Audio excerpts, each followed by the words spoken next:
트럼프가 미국 재무부에 북한에 대한 추가 제재를 철회했다고 말을 한 이후에 미국에서 많은 혼란이 벌어지고 있다 보니까 미국 국무부가 제재가 여전히 유지되고 있고 최종적이고 완전히 검증된 북한의 비핵화가 나올 때까지 미국의 제재 목표는 지속되는 거다.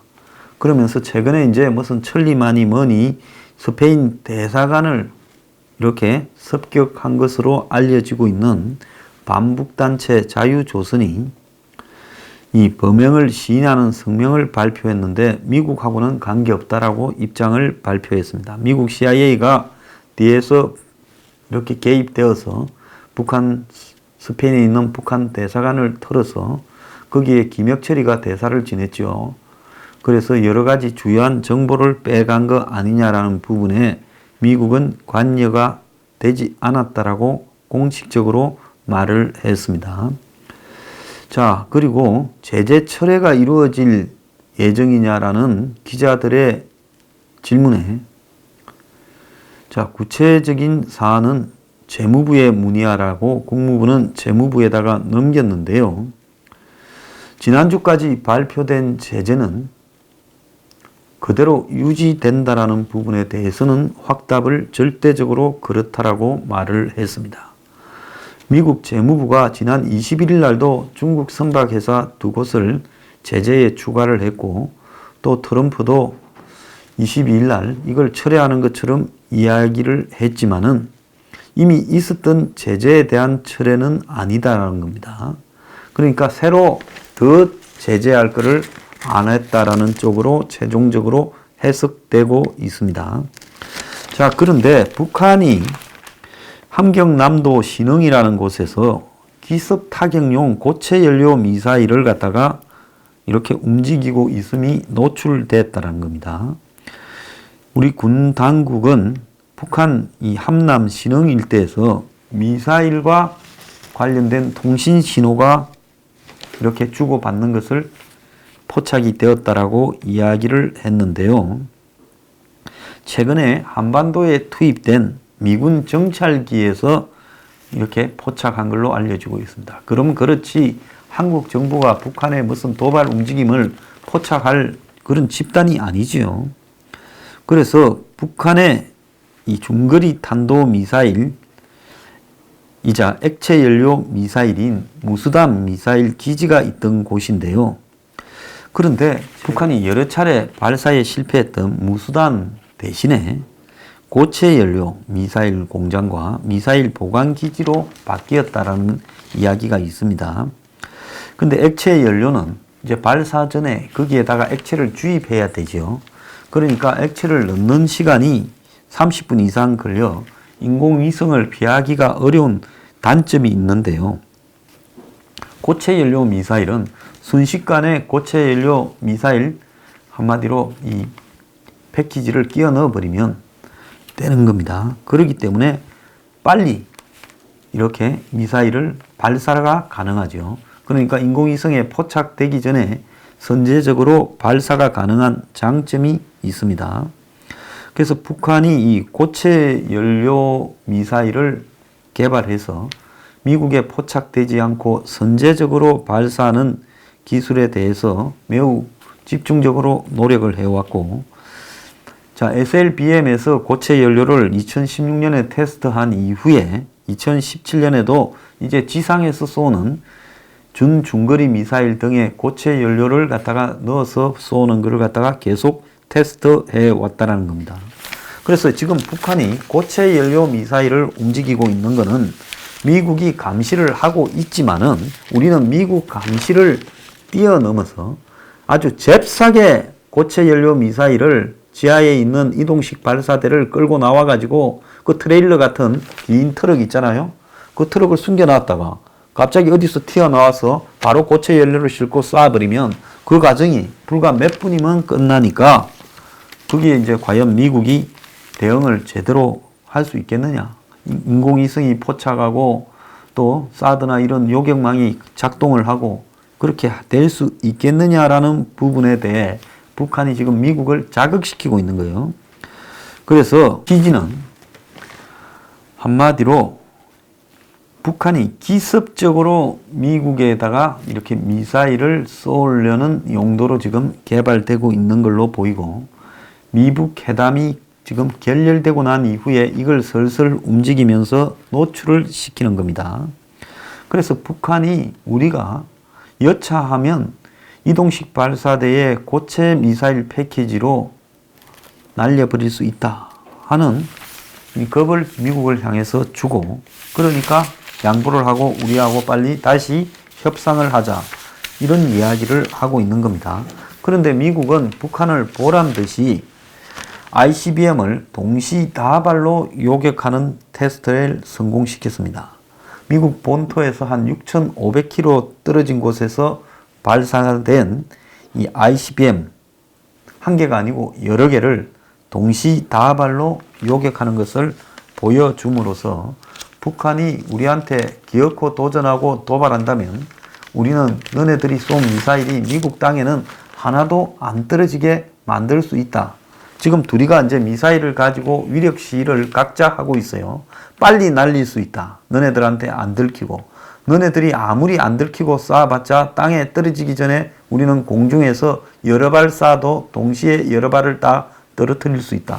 지금 이걸 갖다가 서로 이야기를 하고 있습니다.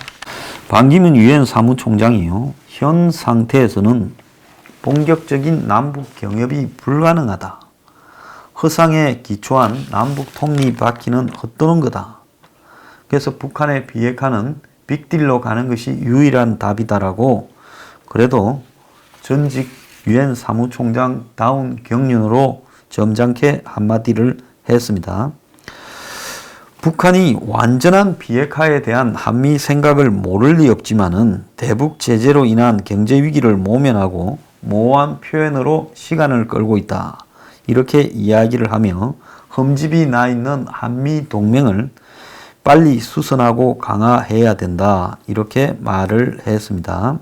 자, 지금 트럼프가요, 뮬러 특검에서 족쇄가 풀렸다고 아까 그 2부에서 그림 봤지요. 지금 아주 그냥 얼굴 보면 의기양양해졌습니다. 지금 트럼프가 이런 상태일 때 저는 트럼프가 북한하고 띠를 칠 가능성이 더 높아졌다, 이런 우려를 좀 합니다. 트럼프가 상황이 아주 안 좋아져야 내가 북한하고 딜을 하다가 한마디로 또 당하거나 이 딜에서 그 결과를 의회에 갖고 갔을 때 의회가 난리가 나서 그러잖아도 날 내쫓으려고 야단인데 내가 본격적으로 코너에 이렇게 말릴 수 있는 그런 일을 안 해야 되겠다. 트럼프는 지금 그런 생각을 하고 있겠죠. 그런데 자신의 처지가 이제 좀 편해졌어요. 이러니까 트럼프가 또 무슨 생각을 하겠습니까? 곧바로 첫 1승이 뭘 이야기합니까? 북한에 대한 재무부의 추가 제재를 철회할 것이다. 이렇게 말을 해요. 그러니까 이 사람은 미북 회담을 결렬시켜 놓고 김정은이가 기차 타고 평양에 도착하기도 전에 영구히 한미 연합 군사훈련을 안 한다고 발표한 사람이지 않습니까? 자, 이 사람이 한국을 바라볼 때는 지금 한국 문정권을 한국으로 동일시하지, 한국에 문정권이 있고 반대하는 야당 세력이 있고 한국에 지금 국가가 이래 가서는 안 된다고 한미 동맹을 강화하고 북한의 가짜 비핵화에 말려들어서는 안 된다라는 한국의 건전한 보수 세력이 있다, 이렇게 분리해서 보는 사람이 아니에요. 이 사람의 의식 구조는 매우 단순해서 적 동지 나한테 협조하느냐 안 하느냐. 자, 아베 한번 보세요.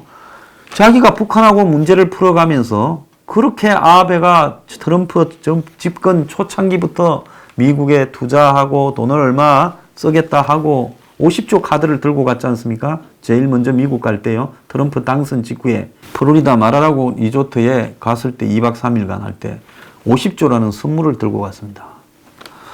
자, 그랬는데도 트럼프가 아베의 요구, 즉 북한의 비핵화를 완벽하게 해야 된다는 요구를 뒤통수를 치면서 작년에 싱가포르 회담을 해서 아베가 일본에서 얼마만큼 코너에 몰렸는지 모르죠. 한때 지지율도 떨어지고 총리 연임도 불가능할지 모른다라는 이야기까지도 나오고 위기를 겪었습니다.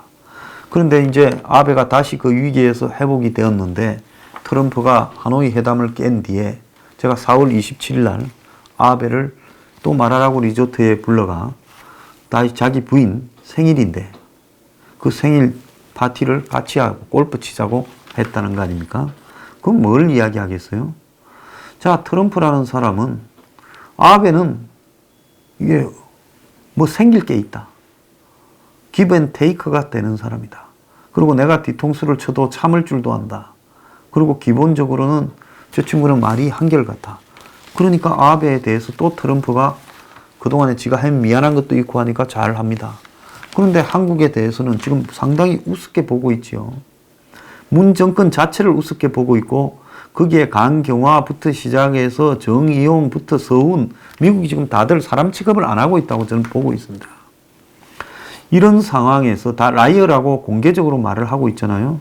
이런 상황에서 미국은 한국에 대해서 지금 7, 8월만 되면 지금 올해 1조 300 몇십억이었던 주한미군 분담금을 다시 협상을 하자고 할 겁니다. 어제 제가 주한미군 분담금을 이야기하면서 이 단어를 하나, 영을 하나 낮췄어요. 그래서 어제 제가 그 9천만 불이라 이야기한 거는 9억 불이고 전체적으로 제가 영을 하나 낮추어서 하는 실수를 했습니다. 양해를 부탁드리겠습니다. 어쨌거나 한국에 대해 지금 미국은 단위가 빌리온이니까 22억 불을 요구를 한다는 겁니다. 지금 9억 불에서 22억 불을 분담금을 내라고 요구하겠다고 목표치가 되어 있습니다. 그러면 문정권이 과연 22억 불이라는 부분, 2조 5천억쯤 되는 비용을 분담하겠느냐라고 봤을 때 저는 거의 불가능하다고 보고 있습니다. 그러면 한미 간에 미국의 프리미엄, 미국은 우리 월급은 포함 안 된 거다. 월급을 뺀 비용이 그렇다. 미국 군인들 월급까지 포함시키면 너는 그것보다 훨씬 더 내야 된다. 이제 이렇게 또 나올지 몰라요. 자, 그렇게 되었을 때 이 문정권이 이 주한미군 주둔 분담금 협상을 순탄하게 끌고 가는 게 아니라 판을 깨려고 나올 가능성이 매우 크다고 봅니다. 자, 이런 상황에서 북한이 내년 초에 승부수를 던질 거라고 봅니다. 어떤 승부수를 던져요? 자, 비핵화 리스트 4개. 자, 이 비핵화 리스트는 우리가 북한 전역에 있는 핵과 미사일 부분에 대해서 우리가 아는 거는 일단은 다 넣었다. 혹시 빠진 게 우리도 집계를 내고 있는데 있을 수 있으니까 그거는 2차로 낼게. 근데 1차에 중요한 거는 포함시켰다 하면서 리스트를 내고 미국이 이제 우리하고의 관계에서 종전선언 평화협정을 원샷으로 끝내주고 유엔사도 해체하고 뭐 미국 연락사무소 수교로 바로 가자고 이렇게 이야기를 할 거라고 보고 있고 제재는 완전히 좀 풀어달라고 요구를 할 겁니다. 그러면 그 시점이 내년 3월쯤 된다면 내년 4월 15일 날 한국의 총선이에요. 8월 달에 트럼프가 공화당의 대선 후보로서 다시 추천되느냐 안 되느냐는 전당대회를 8월 24일 날 합니다. 그러면 올 11월 달, 12월 달부터 이제 미국의 대선 전국 50개 주를 도는 대선 로드쇼가 시작이 돼요. 그게 한참 진행되고 있는 3월 달에 북한이 이런 카드를 던졌을 때 한미 관계는 주한미군 분담금 협상이 올해는 제대로 안 될 가능성이 크고 아마 내년 초까지 이 문제로 파국으로 가게 될 거고 한미 간의 관계는 악화된 대로 악화된 상황에서 북한이 그런 카드를 던졌을 때 미국이 어떻게 하겠느냐. 저는 트럼프가 자신의 재선과 또 더 나아가서 북한이 그때까지 핵실험을 하지 않고 미사일 발사만 안 한다면 아마 이 문제를 가지고 자기 임기 내내 끌고 갈 수 있다고 보고 자기의 가장 큰 업적이다라고 이렇게 이야기를 하기 위해 이 부분을 받을 가능성이 또 상존해 있다고 보고 있습니다. 거기에 또 한국 정권으로 보면 자, 너네들이 그것만 해서 미국하고만 틀어주면 우리는 지금 쌓인 돈 어마어마하게 쌓였다. 3년치. 한 방에 다 줄게라고 지금 할 거라고 봅니다. 그 대신에 문 정권은 총선을 앞두고 지금 북한과 미국이 협상을 타결짓는 모양을 보이면서 평화협정이니 종전선언이니 유엔사 해체니 그리고 김정은의 방남이니를 한 방에 해결할 수 있는 카드를 손에 쥐게 됩니다. 그러면 북한이 그것만 해주면 트럼프도 행복하고 문재인도 행복하고 북한은 제재 완화되고 돈이 들어가서 행복하고 서희가 다 행복하게 될 수 있어요. 근데 김정은은 절대로 비핵화를 하지 않기를 원할 건데 그런 짓을 하겠느냐. 비핵화는 안 하지요. 리스트를 제출하는 거하고 핵을 없애는 거하고는 별개고 또 그 리스트에 완벽하게 북한의 핵과 미사일을 100% 신고하는 게 아니라 리스트를 제출하되 한 60%만 신고할 수도 있는 거죠. 그래서 꽁꽁 숨겨놓고 미국이 그걸 언제 찾아내는가. 이제 그걸 가지고 찾아내려면 북한에 가야 찾아내지 인공위성으로 찾아내는 것도 한계에 있을 거라고요. 그럼 북한은 시간을 끄는 거예요. 그 리스트를 보고 미국에 대해서 이제 리스트를 검증하는 회의하자. 또 너네들이 사찰 검증을 언제까지 할 건지 회의하자. 그 회의를 또 몇 달 끄면요. 그 사이에 한국 총선 끝나고 그 사이에 트럼프 대통령 됩니다. 자, 그 리스트가 맞다고 해도 북한 핵을 해체하는데도 10년이 걸린다 하지 않습니까? 그러니까 북한은 그렇게 해서 1, 2년 끌고 제재 완화시키고 챙길 거 다 챙긴 다음에 어느 시점에서 또 돌아버리죠. 미국의 그 다음 정권을 향해서 또 승부를 걸고 한국 대선을 앞에 놓고 또 한 번 더 승부를 걸겠다. 그러니까 비핵화를 가지고 몇 번을 장사를 계속 해먹을 수 있는 겁니다. 할 듯 하다가 판을 엎어버리면 되는 거죠. 그러니까 내년 봄에 북한이 할 듯 하는 쇼를 100% 할 수 있다는 겁니다. 자, 이걸 던지기만 하면 한국의 총선은 끝나버려요. 또 북한이 2020년 3월 달에 그 짓을 하다가 2022년 또 한 3월 달쯤 5월 달에 대선이 있잖아요. 2022년 5월 달에요. 또 그 짓을 한 번 더 하면요. 또 그렇게 됩니다. 그때도 트럼프 대통령 하고 있을 거 아니에요. 그러니까 그야말로 앞으로 한국의 총선이나 대선이 국민들의 무슨 정권에 대한 지지율, 판단 이런 걸로 좌우되는 게 아니라 북한의 지금 공작에 의해서 얼마든지 좌우될 수 있는데 트럼프가 지금 러시아 게이트니 뮬러 특검에서 좀 벗어나면서 자신감이 붙은 게 오히려 북한하고 붙어 먹을 수 있는 위험성이 더 높아져 버렸다는 겁니다. 하노이에서 깼다고 좋아할 거 아니에요. 트럼프는 거짓말이라도 좋으니까 내가 미국에 그럴싸하게 좀 홍보할 거짓말을 갖고 와야지 무슨 영변 핵폐기 같은 그런 소리만 해갖고는 내가 미국에다 대고 장사를 해먹을 수가 없다. 그러니까 좀 팔아먹을 수 있는 그럴싸한 거짓말을 갖고 오라는 게 트럼프의 목적이지 트럼프의 마음속에 진짜 북한이 비핵화하는 걸 원한다. 저는 그렇게 보지도 않습니다. 내 대통령 해먹는 동안에 재선에 협조하고 너네들이 뭔가를 하고 있는 모양새만 보이면 그래서 언론이나 의회가 뭐라 하지만 않으면 나는 오케이다는 거죠. 그런데 지난번에 북한이 갖고 온 거는 그걸 갖고 들고 가서 합의를 했다라고 하기에는 자신의 입지가 더욱 취약해질 수 있기 때문에 판을 깬 것뿐이라는 거죠. 그런데 과거에 켈리나 매티스 같은 사람이 트럼프 주변에서 제동을 걸고 한미관계를 통제했지만 이제 그런 사람이 다 사라져버리고 아부꾼만 남은 상황에서 그야말로 트럼프는 한국에 대해서는 엄청난 불신으로 문재인이 이꼴 한국이라고 바라보는데 트럼프가 동맹으로서 의식이 뭐가 있겠어요? 그러니까 북한이 내년 초쯤에 이런 꼼수 카드를 던지면 트럼프가 받을 가능성이 여전히 상존해 있는데 그 전에 주한미군 주둔 분담금 협상이 지금 미국이 2조 한 5천억 정도를 요구하고 있기 때문에 이 협상이 깨질 가능성이 매우 크다는 겁니다. 그러면 그 협상이 깨진 상황에서 트럼프는 한국은 나 모르겠다. 한국 미군 좀 철수하거나 유엔사 해체하거나 한미연합사 해체하는 거 알 바 없다. 그러면서 북한과 딜을 쳐버릴 가능성이 내년 총선 전에 있다는 겁니다. 그래서 지금 하노이 회담이 깨졌다고 우리가 안심할 게 아니라 미국에서 실무자들은 3차 협상은 없을 거라고 저한테도 막 장담을 하고 큰 소리를 쳐요. 저도 일면 3차 협상은 없을 것이다. 그렇게 믿지만은 과연 트럼프라는 사람이 그럴 건가에 대해서는 여전히 의구심을 갖고 있습니다. 우리가요, 안보는 최악의 상황을 놓고 대비를 해야 되기 때문에 이런 상황이 생길 수도 있다는 부분을 항상 의식하고요, 경계를 늦추지 말아야 된다 생각합니다.